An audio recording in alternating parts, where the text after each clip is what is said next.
Saya ucapkan selamat siang dan Assalamualaikum warahmatullahi wabarakatuh.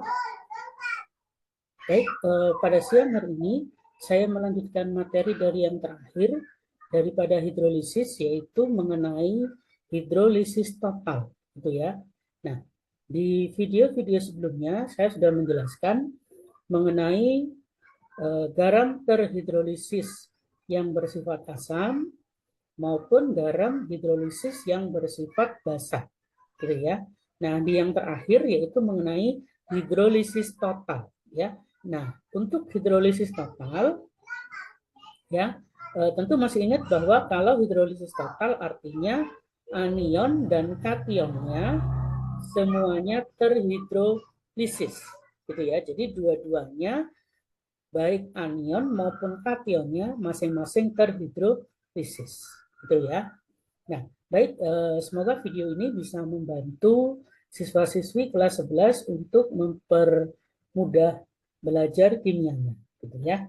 Baik, silahkan disimak video pada hari ini. Nah, rumus pada hidrolisis total yang kita gunakan cuma ada dua. Yang pertama yaitu mengenai tetapan hidrolisisnya, kemudian dan yang kedua mengenai derajat keasaman atau pH.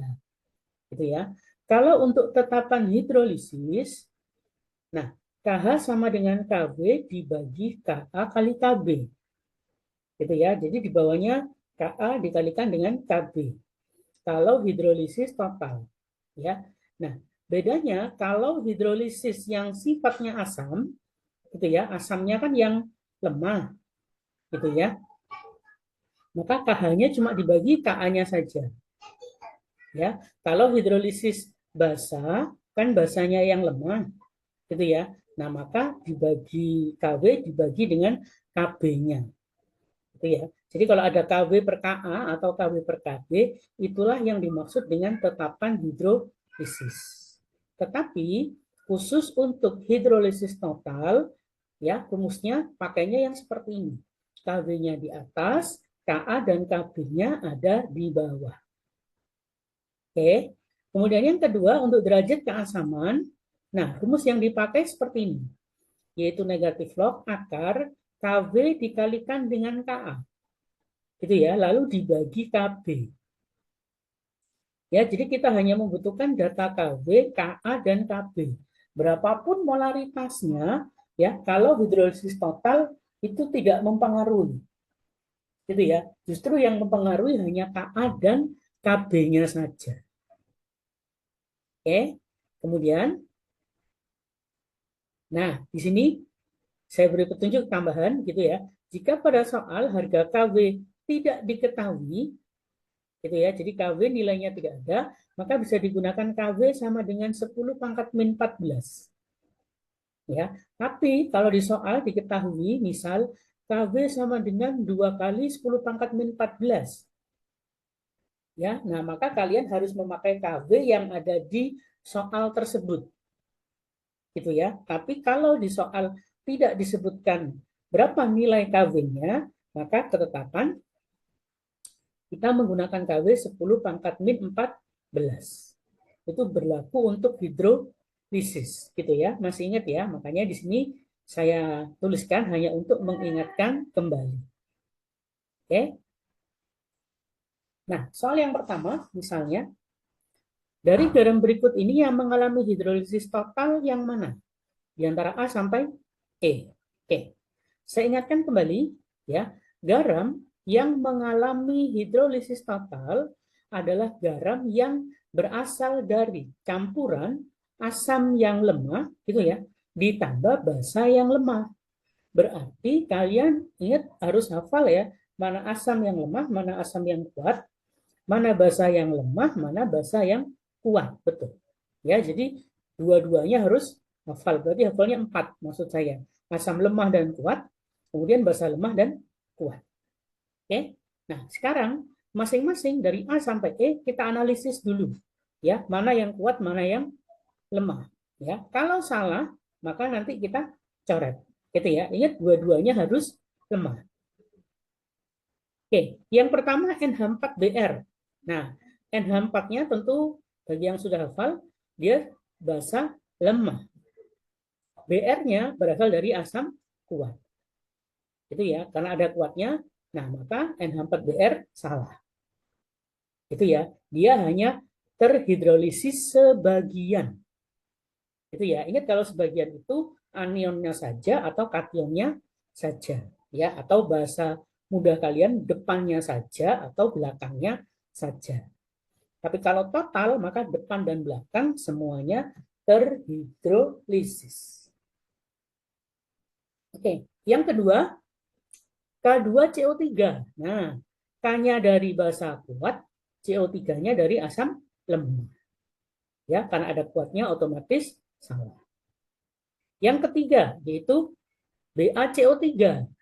Ba-nya dari basa kuat, CO3-nya mirip seperti yang di atas, asam lemah. Gitu ya. Maka otomatis salah. Kemudian, nah, AlCl3. Ya, Al-nya adalah basa lemah, kemudian Cl-nya adalah asam kuat. Ya. Nah, mungkin selama ini ya, kalau kalian lihat ya, Pak, unsur Al itu seringnya disebut kuat di sekolah gitu ya. Kenapa di sini dianggap lemah? Ya.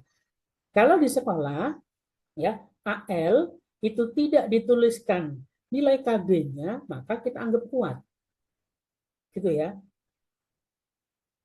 Jadi sekali lagi ALOH dalam kurung 3 kali, tentu masih ingat ya, itu ada nilai Kb-nya. Ya, memang Al itu sifatnya adalah amfoter. Dia bisa menjadi asam, dia bisa menjadi basa, gitu ya. Nah, makanya suatu soal ya kalau ada unsur Al-nya, maka dicek kembali apakah ada Kb-nya atau tidak. Gitu ya. Kalau tidak ada Kb-nya, maka kita anggap basa kuat. Ya, tapi kalau ada KB-nya maka kita anggap basa lemah. Itu ya.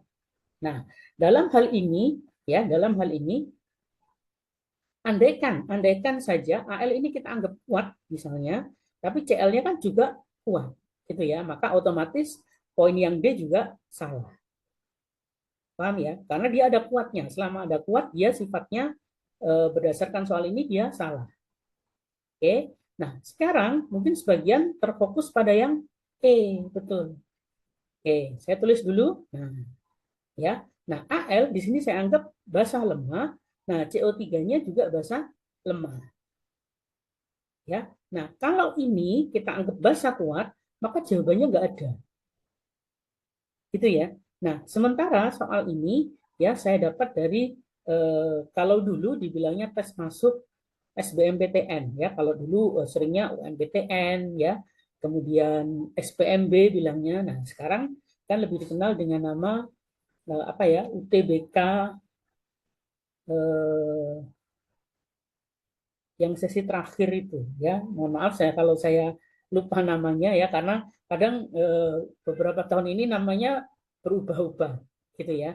Jadi ini tipe-tipe soal yang dulu gitu ya, tetapi masih tetap bisa kita pakai ya sebagai bahan belajar gitu ya.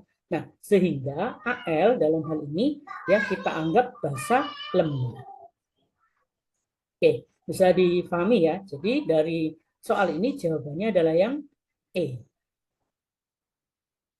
Oke, ya. Jadi kalau untuk AL ya mengerjakan soal-soal untuk tes masuk perguruan tinggi intinya gitu ya. Nah, maka anggap dia sebagai lemah dulu.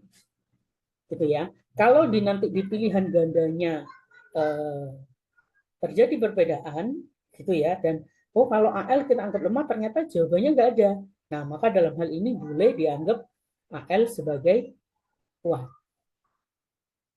Gitu ya. Tetapi harus melihat beberapa perbandingan unsur-unsur yang lain. Oke. Ya. Untuk AL saya cukupkan di sini saja gitu ya, dikarenakan unsur aluminium ya kalau mau dibahas lebih detail itu sifatnya dia adalah amfoter gitu ya. Amfoter itu artinya, saya ulangi kembali, amfoter itu artinya satu zat bisa berubah menjadi asam ya, jadi dia bisa dianggap sebagai asam. dan dia juga bisa dianggap sebagai basa. Itu ya. Nah, dia juga bisa nanti Al itu bisa jadi asam, bisa juga jadi basa, ya. Tetapi ingat umumnya ya Al itu lemah, ya umumnya dia sifatnya lemah, ya. Kenapa? Kalau kalian lihat strukturnya Al itu mengikat 3 OH, gitu ya. Nah, maka itu ya itulah yang menyebabkan dia lemah, ya. Nah, masih ingat bahwa satu unsur kalau mengikat satu saja itu tentu ikatannya kuat. Semakin banyak dia mengikat, tentu ikatannya semakin lemah. Oke, paham ya? Baik, soal berikutnya.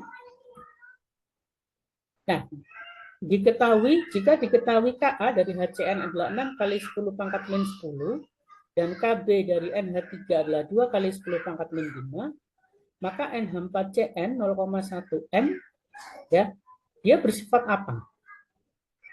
Gitu ya. Oke. Nah, pembahasannya, garam yang mengalami hidrolisis total sifatnya akan ditentukan berdasarkan nilai Ka dan Kb-nya. Gitu ya.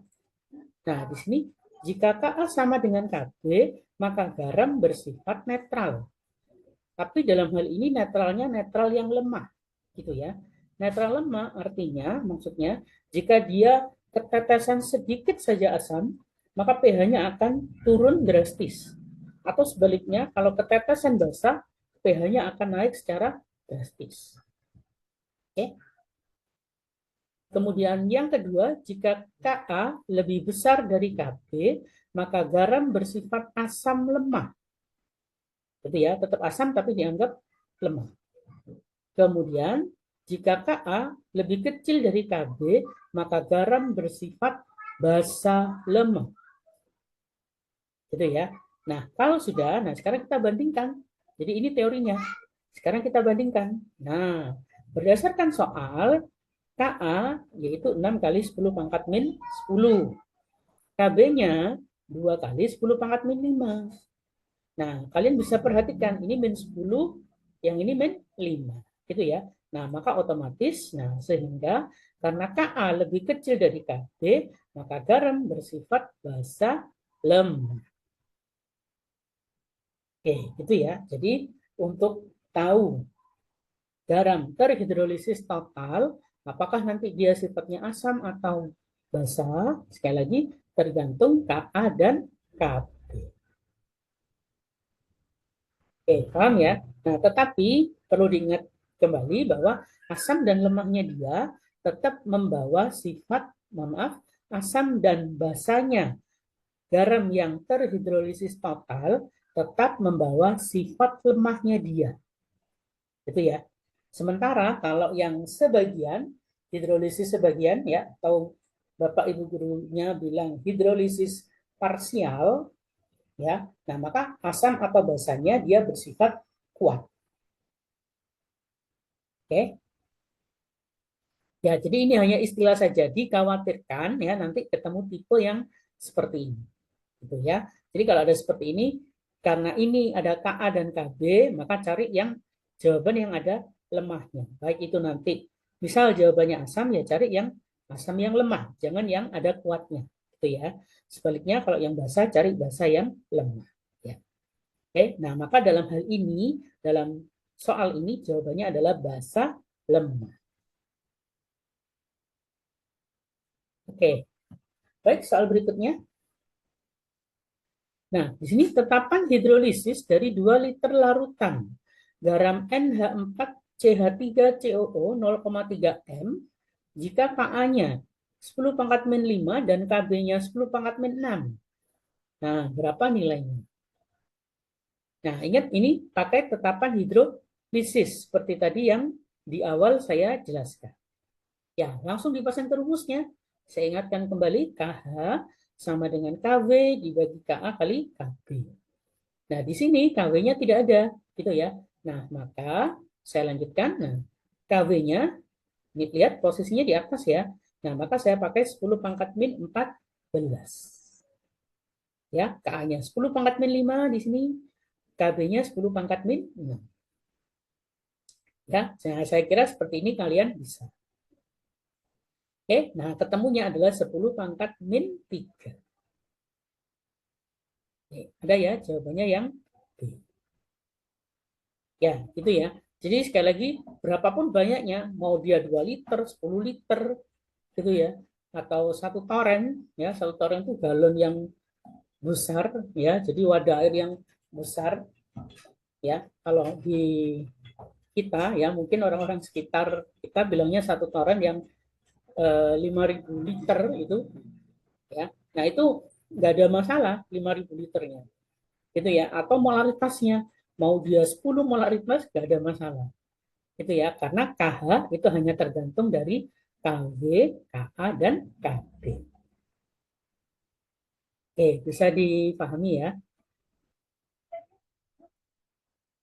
Nah, baik, soal berikutnya. Jika garam HCOONH4 0,4 M dengan Ka 2 kali 10 pangkat min 4 dan Kb 2 kali 10 pangkat min 10. Ya. Nah, berapakah nilai pH garam tersebut? Nah, kalau untuk pH, nah saya ingatkan, kalau pH pakai rumusnya yang seperti ini. pH sama dengan negatif log akar Kb kali Ka dulu, lalu dibagi Kb. Ya, bedanya itu ya, kalau pH, Kw dikalikan dengan Ka, lalu dibagi Kb. Tapi ingat, depannya ada negatif log, lalu ditarik akar. Ya, bedanya hanya itu saja. Ya, molaritas, dia nggak perlu, mau berapapun molaritasnya, pH-nya akan tergantung dari Kw, Ka, dan Kb. Oke, kita hitung terlebih dahulu, yaitu negatif log akar, Kb-nya 10 pangkat min 14, Ka-nya 2 kali 10 pangkat min 4, sesuai yang ada di soal, kemudian Kb-nya 2 kali 10 pangkat min 10. Oke, ya, nah ini kita hitung, angka 2-nya bisa kita coret. Nah, ini kita hitung, ketemunya negatif log 10 pangkat min 4. Oke, ini kan min 8 ya, kemudian ditarik akar, jadinya min 4. Nah, sehingga nilai pH-nya adalah 4. Oke. Nah, 4 ini ada. Ya, jawabannya yang oke. Baik, sudah paham ya? Nah, dengan demikian, sifatnya apa? Sifatnya adalah asam. Ya. Nah, terbukti sekarang kalau cuma ditanya sifat saja misal, ya. Nah, kalian bisa perbandingkan nilai Ka dan Kb. Bisa dilihat. Yang Ka 10 pangkat min 4, yang Kb 10 pangkat min 10. Ya, maka lebih besar Ka. Ingat ya, pangkat kalau negatifnya angkanya kecil, ya di sini ini ya min 4, ini min 10. Ingat kalau minusnya semakin kecil, maka secara nilai dia besar. Itu ya. Secara angka dia kecil, tapi secara nilai utuh gitu ya, maka dia besar. Ya, terkadang siswa itu lupa. Ini min 4, ini min 10. Ya, maka dianggap min 10 yang lebih besar. Oke, paham ya? Ya, namanya orang lupa itu bisa saja terjadi ya, termasuk saya kadang. Ya, jadi kalau tidak teliti, tidak berhati-hati, sekali lagi mohon maaf, dikhawatirkan terjadi kesalahan ya. Oke, baik, soal yang terakhir. Nah, di sini ada pH larutan NH4CN adalah 0,8 M. Oke, mohon maaf, pH larutan NH4CN 0,8 M dengan Ka 2 kali 10 pangkat min 6 dan Kb 2 kali 10 pangkat min 4, berapakah nilai pH-nya? Oke. Rumusnya masih sama, tetap yang tadi, pH sama dengan negatif log akar Kw kali Ka dibagi Kb. Oke. Nah, Kb-nya 10 pangkat min 14, Ka-nya 2 kali 10 pangkat min 6, ini Kb-nya 2 kali 10 pangkat min 4. Sudah betul ya. Angka 2-nya bisa kita coret. Ya, kemudian ini kita hitung. Ini dengan ini tinggal min 10 ya. Kemudian min 10 dengan min 6, jadinya min 16. Ditarik akar, jadinya min 8. Oke, paham ya? Jadi yang di dalam kurung itu 10 pangkat min 16, lalu ditarik akar jadinya 10 pangkat min 8. Nah, sama dengan jawabannya 8. Itu ya. Dengan demikian sifatnya adalah basa. Nah, sekarang kita buktikan cuma KA dengan KB-nya saja misal. Nah, bisa dilihat di sini 2 kali 10 pangkat min 6 ya. Karena sama-sama 2, ya yang jelas pangkat belakangnya beda ya. Langsung kita bandingkan belakangnya saja. Yaitu ini minus 6 yang KA, yang KB-nya minus 4. Itu ya. Nah, maka otomatis KB-nya yang menang. Ya, karena KB-nya yang menang, maka bersifat basa. Oke. Baik, sudah paham ya dari sini ya. Nah, inilah video yang bisa saya share mengenai hidrolisis garam ya untuk tipe garam yang mengalami hidrolisis total. Itu ya. Nah, semoga dari video ini bisa membantu siswa-siswi kelas 11 ya supaya belajarnya jauh lebih mudah. Gitu ya. Oke. Baik, sampai ketemu di video pembelajaran berikutnya. Saya ucapkan selamat siang dan wassalamualaikum warahmatullahi wabarakatuh. Ya, baik.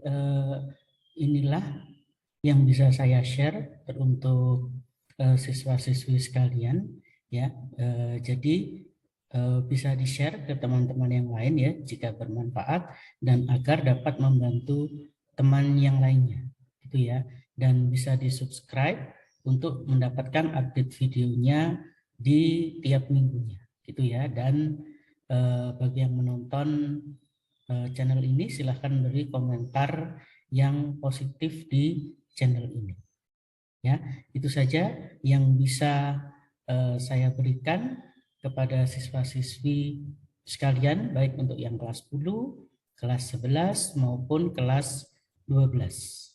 Ya, semoga channel ini dapat membantu untuk proses pembelajaran untuk siswa-siswa sekalian. Ya, baik. Terima kasih atas waktunya. Assalamualaikum warahmatullahi wabarakatuh.